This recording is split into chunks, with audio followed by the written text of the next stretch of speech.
السلام علیکم ورحمۃ اللہ۔ ایک سوال پوچھا جاتا ہے، ہم مصری کے بعد میاں بیوی کا اکٹھا سو جانا بالکل ننگا، کیا یہ جائز ہے یا ناجائز ہے؟ دیکھیں، ہم مصری میاں بیوی نے کی ہے، اور ہم مصری کرنے کے بعد میاں بیوی دونوں اکٹھے سو گئے ہیں، ٹھیک ہے، دونوں سو گئے ہیں۔ اب اس صورت کے اندر شریعت یہ کہتی ہے جائز تو ہے دونوں سونا، لیکن یہ ہے کہ میاں بیوی کو چاہیے جو کام کرنا تھا وہ کر لیا، اب کپڑے پہنے مہذب انداز میں سو۔ اگر آپ کے بچے ہیں تو اللہ نہ کرے کوئی بچہ اٹھ گیا تو پھر آپ کیا کریں گے؟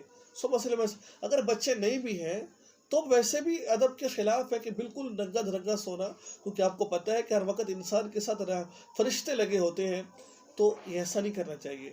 ہاں، بغیر غسل کے دونوں میاں بیوی ہم مصری کے بعد سو تو سکتے ہیں، لیکن بہتر یہ ہے کہ سونے سے پہلے اگر غسل نہیں کر سکتے تو وضو لازمی کر لیں آپ، ٹھیک ہے۔